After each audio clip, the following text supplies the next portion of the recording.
pathophysiology. First of all, before we talk about pathophysiology, let's just redux anatomy and physiology. And I just want to make sure everybody's on the same page about what anatomy and physiology is.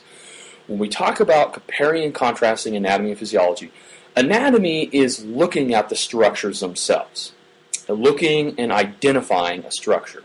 For example, I look at a lung. I look at a certain section of the lung or a lobe of the lung, or perhaps a certain component of the upper airway or a certain chamber of the heart, or a muscle and its point of attachment, its point of insertion. Or I look at a bone and I identify the epiphysis and the epiphyseal plates and so on and so forth. That is what anatomy is. Anatomy is appreciating, identifying these structures themselves.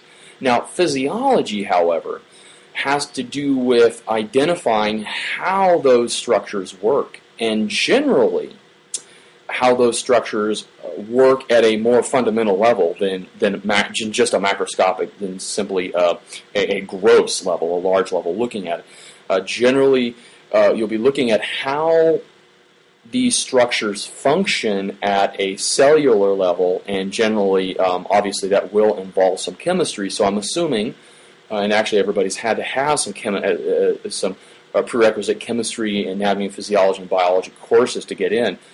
So obviously there is a foundation of material that should be pretty strong and exist prior to entering the respiratory therapy program. Now, that's what physiology is. It's actually appreciating how these structures function. Generally, it's going to be at the cellular level. Often, a lot of the processes that occur are going to occur at a molecular and ultimately a atomic or a chemical level. So chemistry ultimately will describe things, and if you want to even go more fundamental than that, ultimately physics, quantum mechanics, and so on is what's used to describe the chemistry, which is used to describe the molecular biology, which is used to describe the cells.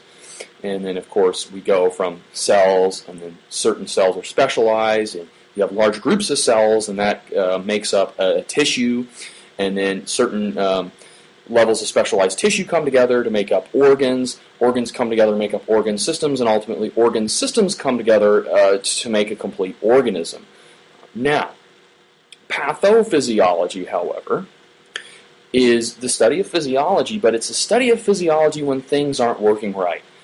Generally speaking, what an organism attempts to do is it attempts to maintain what's known as homeostasis. You guys are probably all familiar with this word. This is a word that basically means to create an internal environment, an environment within the body that is separate from the external environment. If we look inside somebody's body, what's going on inside that body, the temperature, the metabolic processes, the chemistry, it is fundamentally different than the chemistry that is going on in the atmosphere around me. And if that were to change, if my body were somehow able to become more like the environment around me, that would mean that homeostasis is failing, and that would ultimately mean that I was dying.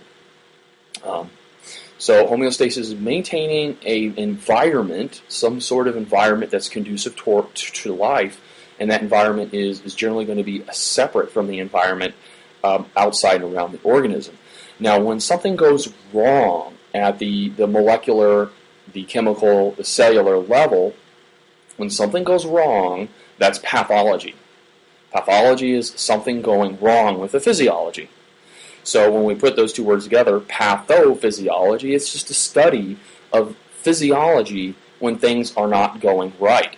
So to be good at pathophysiology, we have to be good at physiology first. We have to appreciate how the body works under a quote-unquote normal situations and circumstances. We have to appreciate the body in a homeostatic environment. We have to appreciate the body at homeostasis. Once we grasp that, then we can move on to appreciating the body when things are going wrong, when homeostasis is not being maintained. And that, of course, is pathophysiology. It's a lot like math, right? We wouldn't just move on in taking calculus classes unless we understood algebra very well. and we wouldn't, go into an algebra course unless we understood, arithmetic and geometry and trigonometry very well, and we wouldn't go into advanced arithmetic unless we understood, basic mathematical operations very well, and counting and so on and so forth. So it's very stratified, and the exact same thing occurs in pathophysiology. We need to understand physiology in a homeostatic environment first, and then move on to pathophysiology. Hopefully you all have a good understanding of that and have a foundation in physiology because you've taken 2 semesters or 8 credits of anatomy and physiology and at least 4 credits of chemistry and probably a little bit of biology on top of that. So we're going to step up to the next level in this class and talk about when that physiology goes bad. Okay, guys, hopefully you enjoyed this introduction, and more videos are to follow. Thank you.